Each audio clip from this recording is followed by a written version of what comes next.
right? Okay. Hi, folks. Hi. Hi. Hello. I just realized listening to all this that we really ought to, we're going to have so many social networks. You know, I need my Mastodon um, name and my Blue Sky name and my Threads name and my X name. And it's ridiculous. It's a lot. Yeah. So thank you very much for coming, Sheree. I mean, it's fabulous to see you. And I want to start by saying what an incredible honor it was to be represented in fantasy and science fiction. I mean, I've been reading that thing since I was yay high. So Yeah. It was just but such a joy to see your story in the portal and to read it and really enjoy it. So yeah, it's great to share it. thank you so much. What we're going to do, I think, is first we're going to do two readings for those of you out there. I'm going to read the story, which is fairly short, that I had published in fantasy and science fiction. And then Sheree is going to read what? Something fairly short. So I can chat with you. Yeah. Okay, very good. All right, so, well, why don't we start with the readings and then we can chat about all sorts of different things. Um, okay, here I go. The name of the story, and let me get it back up on my screen, it's called Time and Art.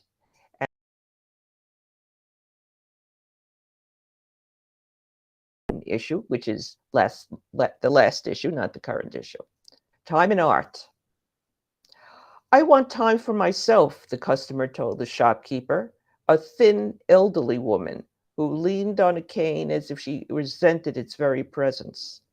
I want time when I'm not either working or cooking or cleaning or paying bills or sitting like a stupid stump in front of the television set. Perhaps you should get rid of the television set, the old woman suggested. She was slightly bent, her hair white and thin over her scalp, her face lined and marked with brown spots. Obviously very old, but her eyes were still bright and sharp, and there was no hesitation in her voice when she spoke. Perhaps that is all you need. Her voice had a slight Russian tinge to it, but her English was perfect. My husband wouldn't stand for that, said the customer, pulling unhappily at a stray strand of graying hair. He needs that television, she added thoughtfully. Sometimes I joke that sports are his drug. He uses them to make him forget that he is aging and not rich and not famous. He avidly follows his favorite players as if the more he knows about them, the more like them he is. And he likes me to keep him company. She shook her head. The television stays. I see. The old woman turned and looked at some of the jars on the shelves behind her. They were very old-fashioned jars, heavy, hand-turned crockery in bright basic colors, greens and blues and reds, with brown cork tops pushed into the tops. Perhaps you should get rid of your husband, she suggested. I can help you with that. No. The customer was obviously doing her best to look shocked, but when she saw the old woman's expression, she shrugged and pushed her hands into her pockets. Look, he's not a bad man, and he loves me, I think. But he claims all my extra time. I'm getting older. I've never created the art that I've always promised myself I would. But when can I do it? I only have an hour every evening, sometimes less, before I am too tired and discouraged. And an hour isn't enough to do any work. An hour is only enough to get started. So you need time. The old woman smiled at her. Most people wish they had more time, but the amount of time we have is foreordained, and it cannot be changed. Is it? The customer stared at the old woman. Is that all you can tell me?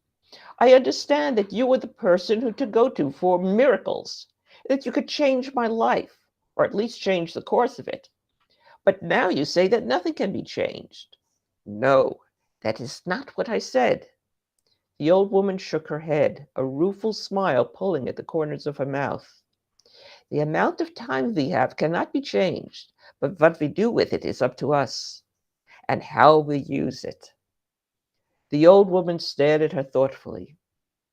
If you had more time, more hours in the day, what would you do with it? I would sew, the customer said almost rapturously. I would make quilts with intricate characters telling stories of kings and queens, of foxes and rabbits, of goddesses and their lovers. I would embroider large tapestries illustrating skies full of birds and lakes full of fish, all different. I would create things out of cloth and wool and silk that would illustrate my favorite stories. I would make them and then sell them to people who would treasure them and hand them down to their grandchildren. I would create beauty. She stopped, and her lip trembled. But that's not going to happen, she said. I have spent my life working for others and helping others, and I have not been selfish enough to put my art before the demands others have made of me. My parents, my husband, my children, all have taken away the time I was given, and I allowed them to do it. I have lost my chance. My time is nearly gone, but I want more. The old lady nodded. And what will you do? What will you offer me in return if I can give you time now to do all these things? The customer stared. I have a retirement account, she said. I can pay you from that. If I have no money when I grow old, I will still be happy remembering what I created. The old woman laughed. Don't be too sure, she said, but still.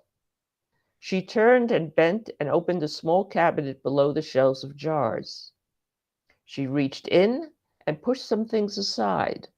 The customer heard what sounded like glass bottles tapping against each other, and then emerged with a sigh. She was holding a small jar, the kind that are used for jellies and jams. But the liquid inside it was a pale pink and sloshed thickly as she put it on the counter. I cannot give you more time, the old woman said, but you can take some of the time allowed to you and use it now instead of later. You can have several more hours in your day, hours in which you can do what you like without anyone else noticing. The customer reached for the bottle, but the old woman put up a warning hand. Remember, this is your time. It is being taken from the end of your life. The more you take now, the less time you will have at the end. But how much time do I have? The customer asked, a little nervously. That I cannot tell you. You may have years, in which case using a few hours now will not all be that noticeable. Or you may only have months, in which case you may lose a good deal. Or, the woman paused for a moment and shrugged. You may have only days, and so you may use up all the rest of your time. It is up to you. And what do you want in return? The customer asked. The old woman smiled, and this time it was a wide, generous smile. I want the first beautiful thing you make, she said. She picked up the jar, removed the cap, and held it out. Spit in it, she said. The customer wrinkled her nose for a moment, then took a breath, gathered some spit in her mouth, leaned over, and carefully spat into the jar. The old woman put the cap back on, swished the jar around 3 times, and held it out. For each hour you want to use, she said, put 3 drops in an ounce of water and drink it down. She paused. It's probably best if you don't tell anyone else what it really is. Not that it will hurt them. It will only work for you. The customer reached out, took the jar, and placed it carefully in her handbag. Thank you, she said. I will make you something beautiful. Be careful, the old woman said. Be careful how you use your time. I will, the customer said. 3 months later, A young woman with a long black braid and a darkness in her eyes came into the shop. "Are you the woman who sold this to my mother?" she asked, and held out a jar half filled with pink liquid. "Yes, I am," said the old woman. "My mother is dead. She put a teaspoon of this in some water and told us she was going to spend some time in her room. When we checked on her a couple of hours later, she was dead." "I am so sorry," the old woman said sympathetically. The young woman stared at her coldly. "It is not poison," said the young woman. "The police checked. It is Pepto-Bismol, that is all. And they gave it back to us. I think you killed her, but we have no proof." The old woman said nothing. The young woman put the jar on the counter and reached into her backpack. "She left a note saying I was to give this to you." She drew out a long, intricately embroidered silk shawl that, even in the shadow of the shop, glowed in luminescent shades of blue. "Is this yours?" the young woman asked, and added reluctantly, "It's lovely. Did you make it?" The old woman carefully took the shawl. It was soft and luxurious in her hands. She spread it out on the counter. It was embroidered with a multitude of birds, flying, preening, nesting, hunting, a cacophony of color and activity against the shining blue silk. "It is indeed lovely," the old woman said. She didn't say anything more. The young woman shrugged and turned to go. "Wait," the old woman called. The young woman stopped, her hand on the door latch, and looked at the shopkeeper. "Was your mother happy?" asked the old woman. "She is dead," the young woman spat out and slammed out of the store. The old woman ran her hands through the shawl, bathing them in its shimmering color. "Thank you," she said quietly. "I'm glad you were able to create your beauty."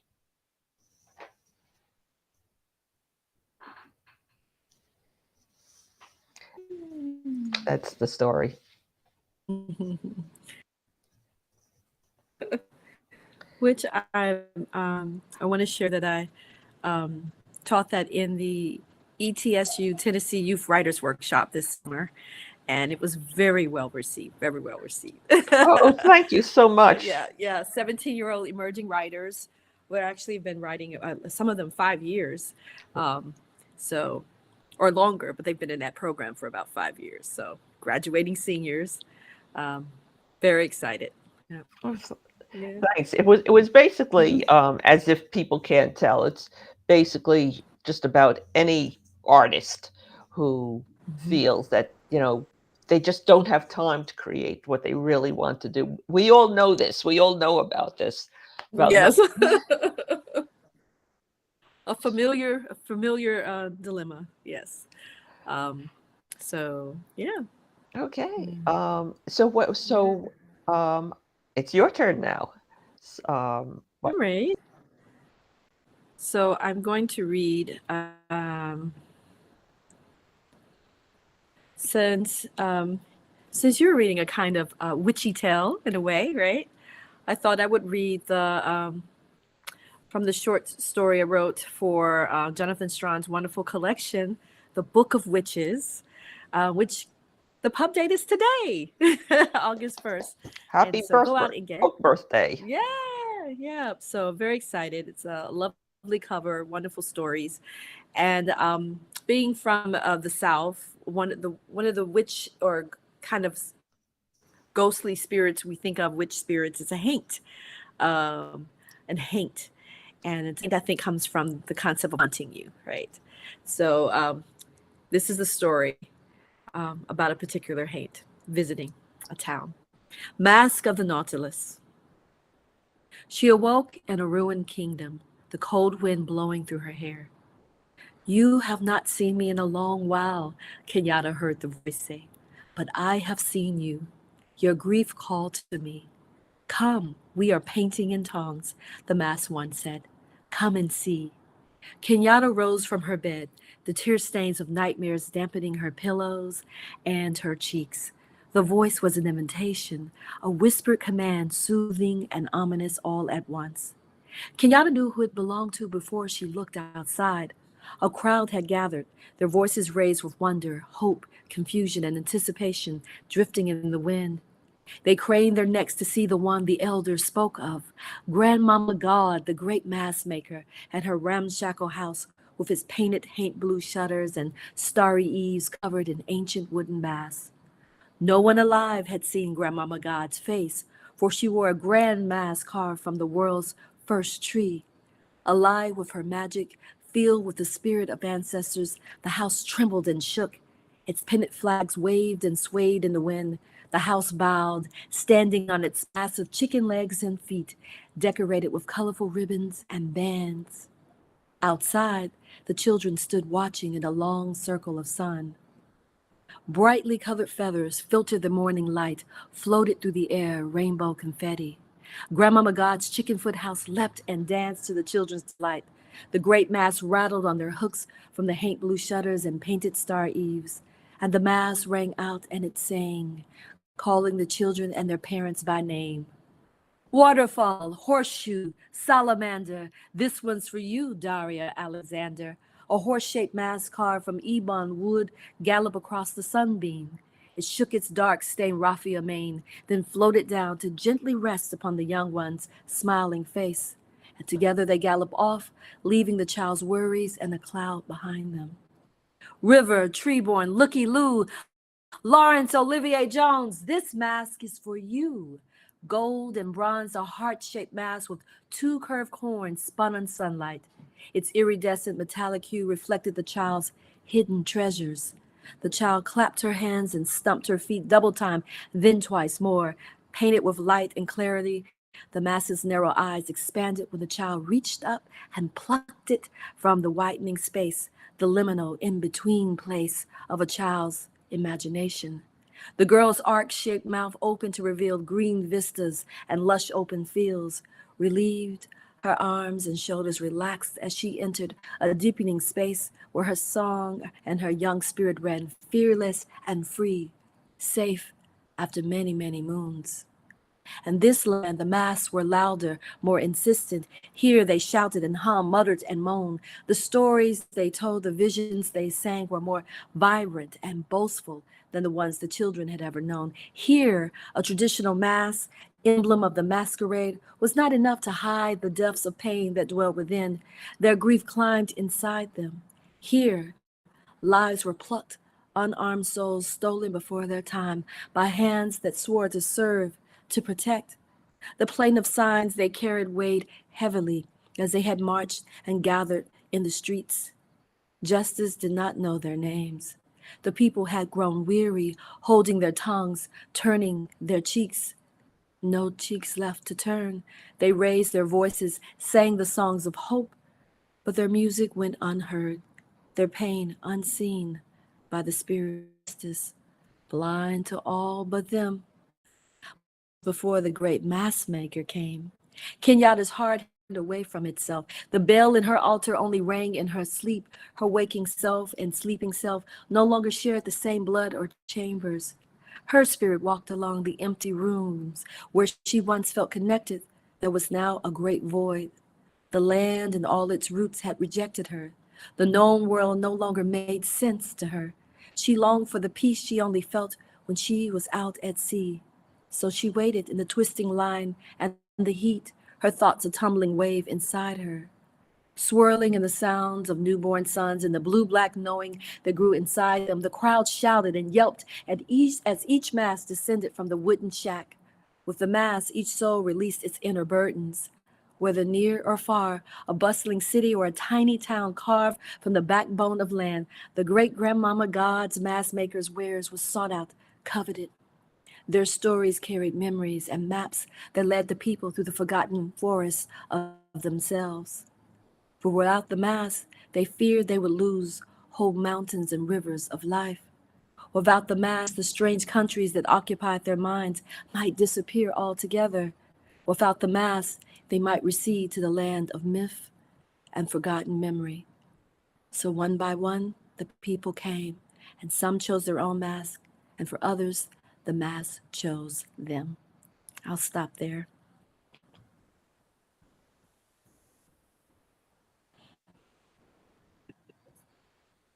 And my first reaction is she can't stop there. I want to hear that. Oops. Hold on. Pardon me while I'm still figuring all this out. Oh dear. Oh, your quick study, Jim. Yeah. Well, Oh, You there we found the are. Book of There we are. Witches. yeah, I know. It's been a long day. So what is behind? I mean, I love the idea of the masks and grandmama. What inspired that story? I love Baba Yaga stories. I love them. I love them. I love them. I think I every time I read a different one, I just get excited. I collect it and add it to my pile. I love novels inspired by Baba Yaga. I just think it's just a fascinating figure. And when I think about Southern traditions of haints and how women's power is often kind of criminalized in a way. We have, the whole history of the Inquisition and what happened, not just here in America, but, all across Europe and every other place you can think of. Women have been kind of tortured really for being powerful or for not conforming to whatever the local conventions are of what womanhood and girlhood should be, right? So I wanted to play with this ideal of this scary, frightening figure of Baba Yaga, right? With this house that is, sentient and moves around, and it's like it should be a kind of non-threatening thing, even though if you've ever been around chickens, they will peck your ankles if you're not careful. They're very territorial, all right?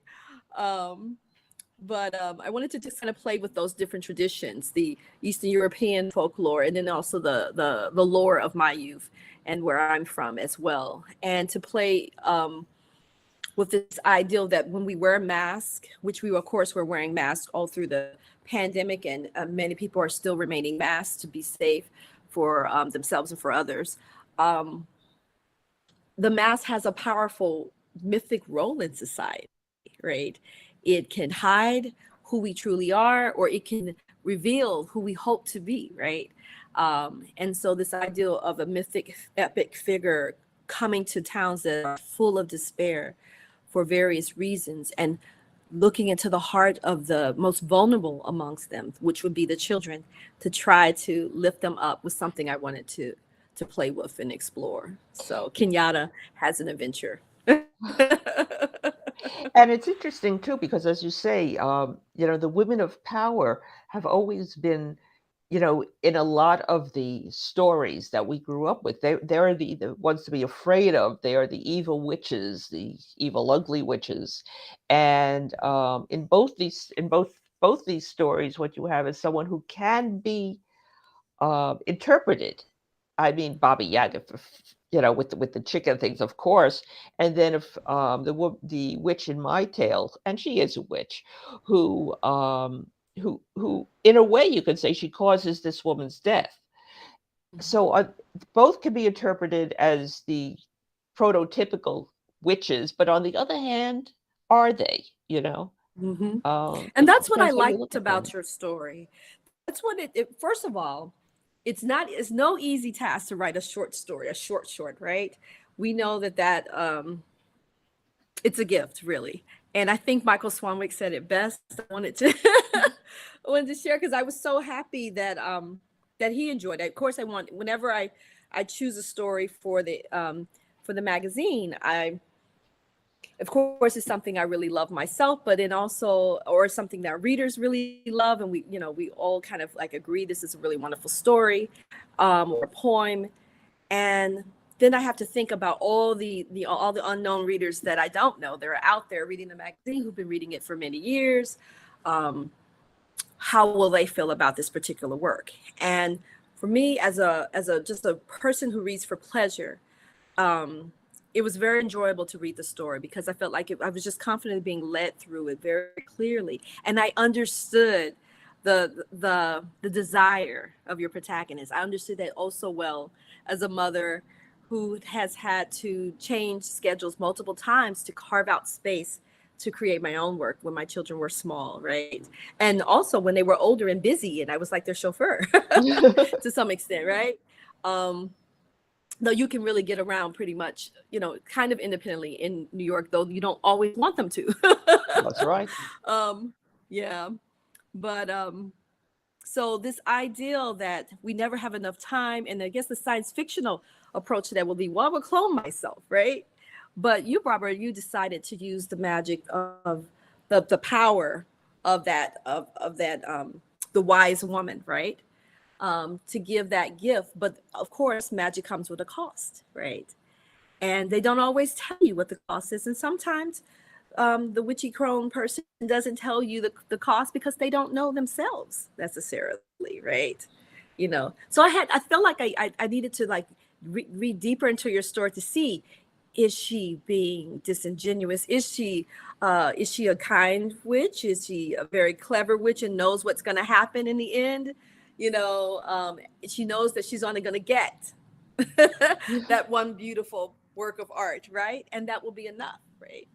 And then you have the layers with the daughter's response to it as well. So it's just very masterfully done. Time and art. I think it was great allegory for a lot of things, as you said. And Thank you. I urge listeners to go to Michael Swanwick's blog to read his take on it, because I think it hit a lot of readers in a special way. Yes. Now, what I want to ask you is, I mean, being the editor of fantasy and science fiction, it sounds amazing to me, actually. How do you proceed? How do you pick out stories?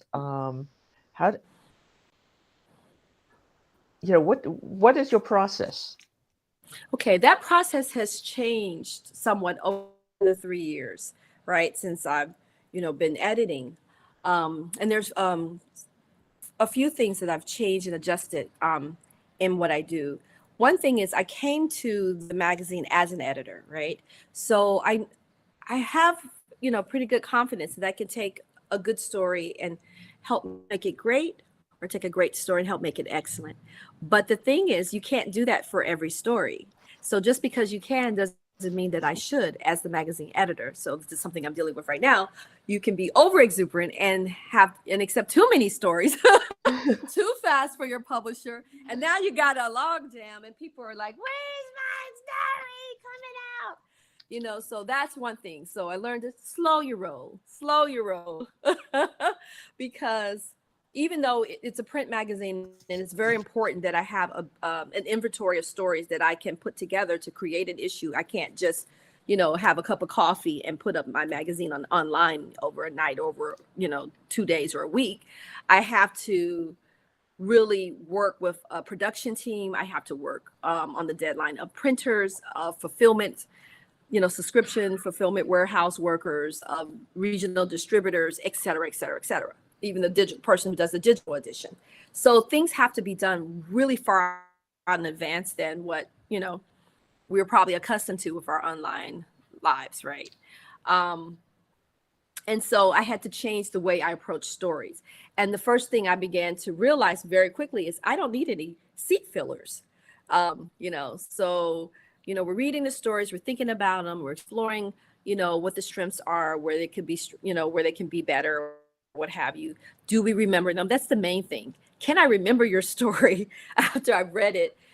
Is it something I want to have a conversation with my husband about, or a conversation with a friend or with readers? Is it something that I feel like is going to have an impact on me or my readers, right?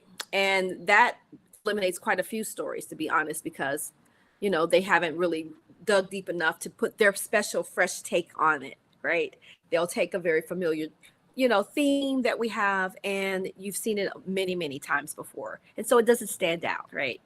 I also love great writing, like sentence by sentence, line by line. I love great prose. I love people who seem to have a joy for language and for characterization. I read for character. Other people may read for plot. Some people may read for the ideas are in it. And I feel like all those things are wonderful. But if the character isn't anyone I'm invested in, if it isn't someone I care about, if I don't care what happens to the end, I'm not going to read your story to the end. So the character has to be someone that I feel like we're interested in finding out what happens to them, what happens next, what's at stake for them. Why are we experiencing this story right now? Right. You know, and that's stuff that writers kind of know. But it hits you differently. Right. So when you're faced with thousands of stories, right, you have to start realizing that, like I said, I don't need seat fillers. So, okay, stories, so stories. Yeah, it's a good story, but is it a great story? Is it a good story for F&SF? It may be a good story or a great story for another market. And that's great. And when I have energy, time, and I feel like it's not going to cause me any problems, I will tell the writer that. But writers are weird. We're a prickly lot, right? Oh, very. So they think they want feedback, but you don't really want you don't really want feedback. You just want to know that you're going to be published. That's what you really want to know. Most of these writers, I'm finding out, they don't really want their feedback. They just want to know if they're going to be published. Some are very weird and argumentative, you know, so it makes you less inclined to want to give, you know, very specific feedback, because they're, you know, I don't know most of these writers. Most of the people I publish, I do not know at all. I would say 95% of the writers I publish, I have not ever met them, haven't had a conversation with them, don't know what their footprint is in the world, don't know if they've ever published anywhere else before. I'm only reading that story or that poem or that group of poems and thinking about how it hits me and whether or not I think it'll resonate with the audience. So it's been a process of realizing that I can't publish everything in the world that's great and excellent, even if I want to. I only have a certain number of slots. It's a 258-page book. I'm publishing every 2 months, right? So we're always in production, always. And so I don't really have the luxury to have long, drawn out conversations with hundreds of writers at a time, because I'm always in production as well. So, and there's lots of great things that happens with writers.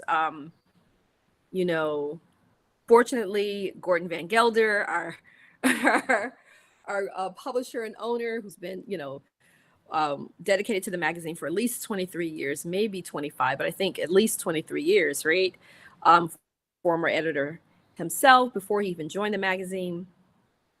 He does all of the business aspects of the magazine, every single thing. I don't do the website, so don't send me emails about the website. Send it to Gordon.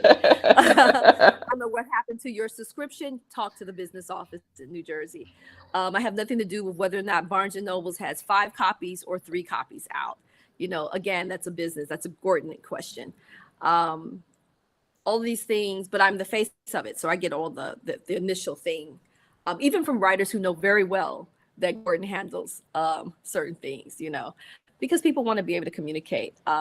But I'm holding on to the thing that made me want to edit the magazine in the first place. And that's reading the great work, reading the stories, interacting with the writers who are nice, because there are some really weird ones as well, which you get exposed to more so than when you're doing anthologies. I will have to say that.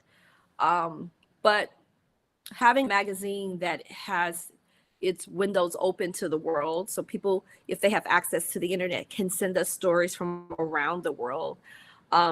Children who are aspiring writers are sending stories at 10, retirees who've had amazing lives and careers who are finally carving out space for their childhood dream. Wonderful, talented writers who've been publishing forever in 3 days. People who are doing great work but haven't quite broken out yet. You know, I get it all. And we get the spam too. We're getting all the AI spam, which is not fun, but I try to hold on to why I wanted to do the magazine in the first place. And that's to work with great writers and to get these fun stories out and to have a community of people who I hope will be able to age up with the magazine over the years. Yeah. You know, I think that's very important. Because if we don't have younger readers reading now, who will be reading 25 years from now, 30 years from now? Who will be able to have that type of personal connection to the magazine or this work if we're not actually in communication with them and writing stories and publishing stories that speak to the world that we're in, you know, and not the world of the past. This Yes. is not the golden age. This is not the 1950s. This is not the 1950s wasn't even the 1950s. You know what I mean? You know, we're living in very different worlds. Some of these communities. So do you find yeah. a difference? And this is something I'm really interested in, and because I think you're exposed to a lot more. I mean, I read, but I'm sure I don't read anywhere near as much as you do. Oh, is there a difference between the style or the feel or the subject matter of younger writers than people, you know, than the older writers? I'm just curious. Is there a difference there? I think there is. They have a different point of view about who is worthy of telling a story about, right? So that's one. Their rugged individuals aren't always rugged individuals. They're part of a community and they're very conscious of that. And I don't think that's not the traditional way that we were taught to tell stories necessarily, you know, in years past. Who gets to be the hero of their own journey is very different, I think. And they're very comfortable with that. And the kinds of stakes that they have are very different sometimes. So yeah, you can tell stories that are still thinking that they're reading the F&SF from the 1950s and 60s, which is great stories, but it's a very particular point of view. Women were portrayed a very particular way. There, you know, you see certain people over and over again, and you don't see others ever. You know what I mean?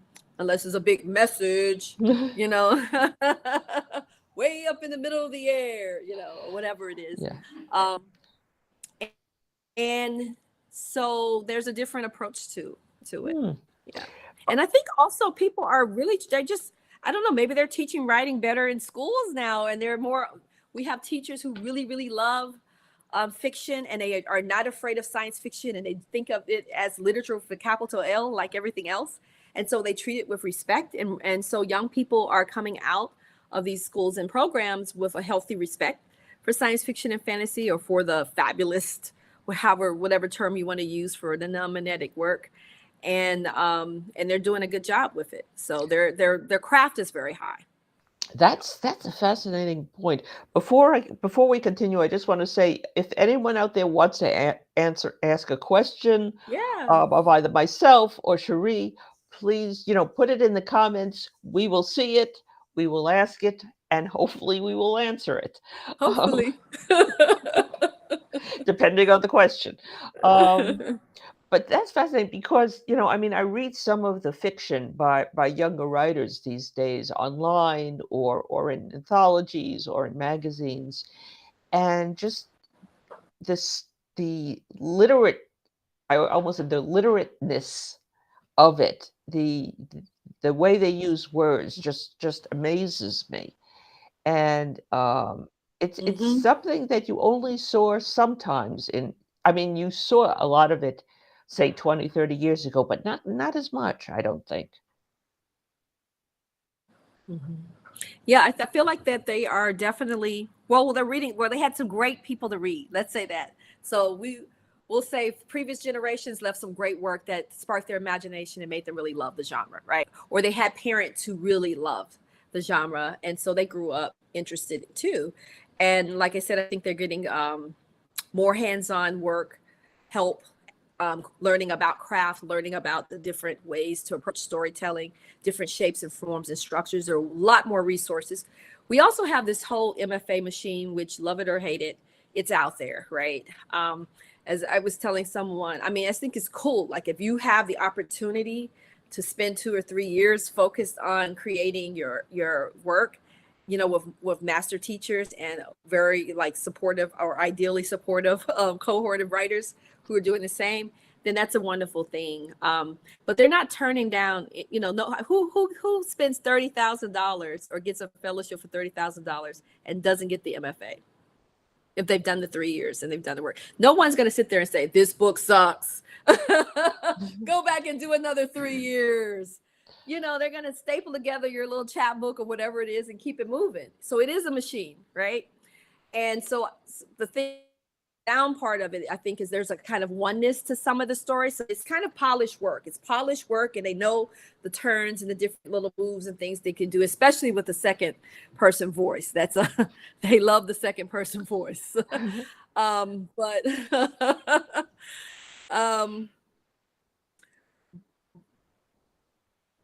but it is a machine, so you still have to break out of it, right? You know, because they're still being taught this is the canon, and these are the writers of note, and these are the, you know, these are the journals that you should be in. You should be in Tin House. You should be in this. You should be in that. And I just feel like there's a point where you have to kind of, you know, get out of the indoctrination and get back into who you are as a writer and find the stories that you want to tell, and not necessarily the ones that are slick and shiny that you were told is great literature with a capital L. You know, because if you're, like I said, if you're in a portal and you're reading all these stories, you get to see the patterns very quickly, right? So there's an up and down to it. Yeah, you also mentioned that you're seeing more of like international stories, which is fabulous. I mean, to be able to read stories from cultures, it used to be fairly limited in the viewpoint, even as much as 20 years ago. And now we're seeing all this really great material from people from all different cultures and all different sources. Yeah, I think it's a special era because, you know, writers can write about anything they choose, right? So, you know, just do your due diligence and do your best and tell your story, you know. If you can get beta readers, you know, or sensitivity readers who can help you, and also be willing to listen to them, because their job isn't to rubber stamp what you've already wanted to do. Their job is to let you know when you might have gotten something not quite right about a particular thing, because you're not of that community or not of that culture. You know how that thing is used in its particular place. But now being able to read works from people who are of those cultures, and they are extrapolating about those cultures in ways that feel more authentic, that ring true when you read it. That's really cool as well, you know. So, yeah. So I'm trying to. I had some questions here. I have questions for you. Oh, okay. Your turn. Your turn. So tell us about your journey as a writer, and how did you go from your nonfiction writing to creating and carving out that space to do your fiction work, and what has that journey been like for you, and where do you hope to be in the you know, at the end of that journey, I guess? Oh God, I've been writing fiction since I can remember. I started out with poetry, actually, and I got some published as a teenager. And when I went to college, this is awful of me. I went to college and I decided that I didn't like the people who wrote the poetry at college. I liked the people who wrote fiction. So I said, well, I better become a fiction writer. And that is what I always intended to be. Now, when I got out of college, I didn't go into my teacher said, oh, you have to go for the MBA, you have to go for the PhD. I didn't want to do that. I was going to go out and just become a writer. You know, we all have ambitions when we're 20. And I ended up becoming, out of pure, happenstance, getting a job as a editorial assistant at a magazine, and that became my avocation, as it were. And when computers came in, because I started writing about science, and I was interested in science because science fiction. I got a job at PC Magazine, which was one of the first consumer technology magazines out there. And so this is what I've been doing for a living. Now, all this time, I've also been writing fiction in the corners of where I wasn't working on my 9 to 5 job. And I was writing short stories. For some reason, that is where I fell. I mean, people say, oh, it's so difficult to write short stories. I have not yet been able to put together a novel. For some reason, writing long form is very, very difficult for me. And I so admire people who can do it. The History of Soul 2065 came about basically because I realized, and some friends made me realize that a lot of my short stories were about the same people with different names, perhaps slightly different characteristics. And I spent some time taking those stories, putting them into a family tree, as it were. Oh, wow. I realized that these were basically, people's grandparents and people's parents and people's children. And I put them together and made a tree and arranged them. And then I went to Mike Allen and I said, I have this thing, which is sort of a novel, but not quite. Sort of a short story collection, but not quite. And he looked at it and he said, well, you need this, maybe turn this around. This story doesn't belong. And he, as you are an editor, he was also an editor. He worked very, very hard, put it together. And in the end, I had what is sort of called a mosaic novel. Okay. I love that, mosaic novel. All right. So it's like not a novel in verse, or like a novel told in a series of stories, right? That are connected, right. Linked stories. Nice.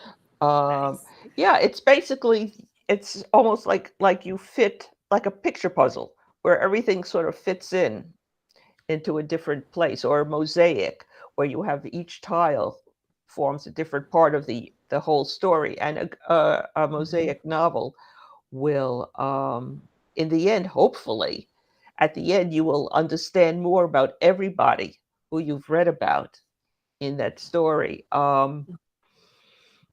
I first came across the term, Jim, his name has just gone out of my head.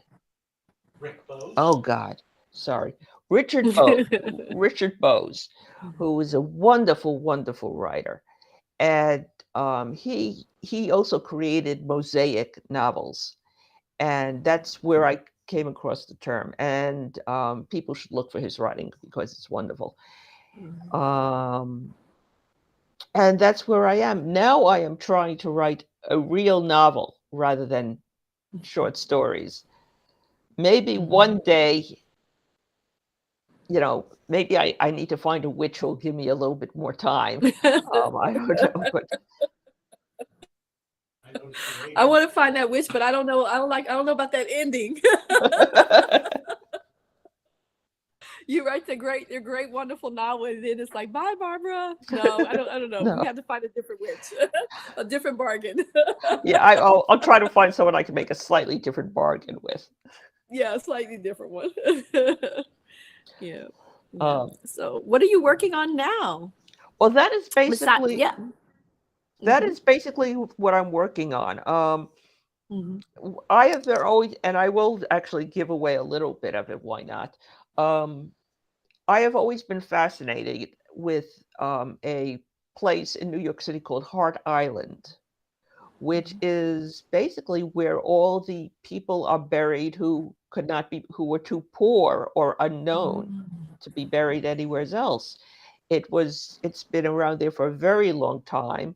It was used during our various pandemics. And so I am writing a story about two different storylines about a young man in the 80s, and about a young woman in our time and how they interact with Heart Island and many of the ghosts who are probably still there. I think about that time release image at the end of Gangs of New York. Is that the island? It's like a Potter's Field kind of, or is that a different Yes, place? Yeah. Okay, yeah. Yeah. Well, it sounds great. So we're going to wish you strength, continued strength for your writing hand. Oh, thank you very you'll much. Still say a little story here and there. And well, I'm sorry, I have to do the whole PR thing. Jewish Futures. There we go. And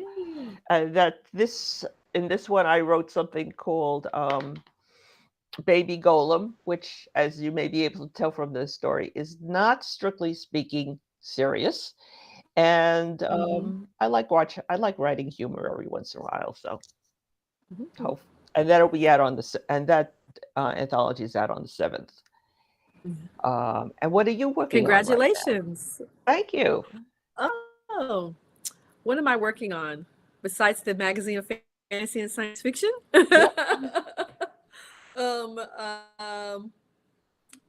Let's see, what am I working on? Well, of course, I'll be celebrating the paper edition of my first novel, which is Black Panther, Panther's Rage. So I got the great honor to do adaptation of the wonderful Don McGregor. I don't know, wow. How did I do this? Yeah. Of his legendary comics that introduced, for the most part, the T'Challa that we know of, the Black Panther and Wakanda that we know of, with the exception of Shuri and the exception of the Dora Milaje, which, of course, Christopher Priest and Reginald Hudlin created. So there's that. So I did a novel last year, Panther's Rage, and the paperback comes out this fall, as does the paperback for Africa Risen. So we'll be celebrating that. And it's just been an amazing experience with those writers. 2 stories were shortlisted for the Kane Prize, which is something for science fiction work to be considered for the Kane Prize would have been unheard of 20 years ago. And so that's been very exciting. And they're just winning all kinds of honors. LeVar Burton has read some of the work for his wonderful series that he does, where LeVar Burton reads, and they're, getting nominated for all these great awards. And in the stories won the Best Anthology of the Year award, which we were super honored for. So that, the job as an editor is to cheerlead your writers. So, and it takes a lot more time than people I think are aware of. I'm sure. I absolutely sure. You don't have the luxury of taking the copy of the book and putting it on our shelf and moving on to the next thing. You still have to keep it alive, keep hope alive, right? Oh, absolutely. I actually have a question from John Gladstone Gelman. And he has a question, and John has a question for Sheree. Do the stories in the Book of Witches have a connecting theme or subtext other than that they are all involve witches? Oh, that's a great question, but it's one that's probably more appropriate for the editor, which is Jonathan Strawn, because I don't know what the subtext would be because I haven't read all the stories. The theme was witches, and so you're going to get lots of different takes on witches. I suspect you'll get some of the traditional witches, but knowing the way that we like to do in our genre, there are going to be some that are going to take that upside down and turn it around, and we'll see other kinds of witches at play. So I don't know about those themes and subtext because I haven't read the collection from cover to cover to know what's happening in that regard. We literally are just getting it out today. So I have a story and a poem in there. So. I'm just curious. Do you theme the magazine, fantasy and science fiction, when you're picking which stories go into which issue? Oh, that's such a cool question. Okay, so Gordon and I talk about this. So, I see it as an art. I see it as a giant mixtape, right? So when I'm reading the stories, I'm not necessarily thinking of themes like I'm looking for a story. I want a 3-legged narwhal, you know, mermaid story or whatever it is, you know, or I want all, you know, off Earth, you know, planetary stories or whatever. I'm not doing that. I'm just looking for great stories I remember that we have conversations about that I love, that I feel like are doing something interesting and fresh, right, on the page. Want those stories. Then I'll think about what the individual stories are doing and the ones that I just most want to see out in the world right away. Like I'm gonna die if this story doesn't come out. Well, unfortunately, I can't go whoosh and they're published. So I live with these stories for a long time, from the moment I see them in the portal, and sometimes I do sit, I let stories rest for a minute because I'm still thinking about whether or not, you know, was I just in like bias that day? Did I have like some, like I was just in a mood and I was like, this story moved me to tears or something? You know, what was it? Does it really stand up over my first, like, oh, I love this story? And so I let it get cold and I read it again. And if it does still, like, all the things are still clicking and the cylinders are still flying for me, I'm like, okay, I've got to get this story. I will see some stories that are in conversation with each other. I definitely try to have the multiple genres represented: science fiction, fantasy. And I do love horror, so I include horror as well, maybe more than they probably traditionally have done. And I absolutely love poetry, so you will continue to read poetry in F&SF because I love poetry as well. So I do place them in the order so that they are, like, if you read it in a linear way, which I do not read anthologies and magazines in a linear way, but I edit them in that way. So if you read them from cover to cover, then I do feel like I want to have had certain kinds of experiences, right? But the reality of publishing, and this is something, that kind of takes a little bit of the shine off of it, is that I don't actually know. I could say I want these stories in the November, December issue, right? And I would have had them on my little spreadsheet, here they are. But once they get typeset, once they're typeset and laid out, and I get the final page proofs, I know exactly how long that story is, because your manuscript is a totally different thing. That's a different estimation than when it's laid out by our wonderful production team, who are also amazing writers. Some of those stories have to move because they're either too long or they're too short. Yeah. And I literally only have 258 pages. So I may have wanted like this story with 3 poems that are in conversation, but I have to only put one of those poems in there, or this story has to move to an entirely different issue, and that's just the reality of publishing. Print publishing. Maybe you can do something different online, but if you've ever been publishing a book, absolutely. Years ago, I was an editor at a print publication, and I remember, having to cut things out, or what was even worse, my boss coming to me and saying, "Okay, we just got more advertising, so you've got to fill another 20 pages." I'm going, but well, that's the good thing. I don't have to move things because of the ads. I just built that in there. Yeah.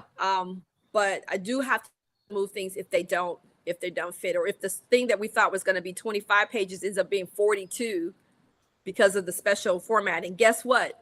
I can't publish 5 novellas in one issue, so it's going to move. Yeah. So, which is why I don't like to promise the pub dates, and that's the main thing. Oh, when am I going to get published? Who am I going to publish? We have a 3-year contract, so once you have your contract, technically, I have 3 years to publish that story. Yeah. Okay. I haven't ever taken 3 years to publish the story, but technically that's what I have. So yeah, and it must be very frustrating to have to sometimes move a story that you wanted to put into a publication. Sometimes I'll look at my old notes and I'll be like, this was supposed to come out with this writer's story, because I was like, this is going to be great, these 2 writers together, if you read it in a linear way. But I'm the kind of reader that, I'm going to read the writer I know first. Oh, I love this writer. Let me go read this story, see what they did next. Oh, I don't know who this person is, but I love this title. This title sounds amazing. Let me read it. or the header, like if it's a cool inspiration for the story. I remember, Robin, this was a story. Robin Firth had a great origin story for one of their stories, and it was just like the origin story will make you want to read the work. But yeah, so it's just kind of like that. Yeah. Yeah. John Gladstone Gilman has a couple of messages, which also has a question for me. He says, John says, I have a question about Barbara's story, but I don't really want the answer because it's more interesting to wonder. I think it's intentionally left a little open-ended. We know that the Weaver took way more of the time potion than advisable. Did she overindulge not knowing the stakes, or start out with a few drops and get caught up in the excitement of creation? And no, I'm not going to answer that. I have found one thing that I found really, really fascinating about being a writer that is like I didn't expect is that I have had people come to me and ask and tell me things about the stories they read that I did not see in the story. And I think that's absolutely fascinating. When I published Sabbath Wine, which is the story that was up for a Nebula, I had somebody, I don't remember what it was, but I had someone come with she says, oh, I love the story because, and she proceeded to tell me what the story was about, which is not anything I had actually had in my head when I wrote it. But I was sitting there nodding, going, oh, yes, you've got it. Absolutely. Absolutely. I meant to say that. Because it made me sound so much smarter than I actually was. But yeah, I think a story is partially what the writer writes, and I think the reader is an active person in the story. The person who reads it and who brings to it the insights that they are reading, that is an active part of creating the story as well. And so I cannot tell, John, I can't tell you what exactly happened because that's your part of writing the story. So. And the fun of it is going back and thinking about it again and looking at those breadcrumbs that you may or may not have given us, right? And seeing if they connect us and lead us down one path or lead us down another one, right? Yeah.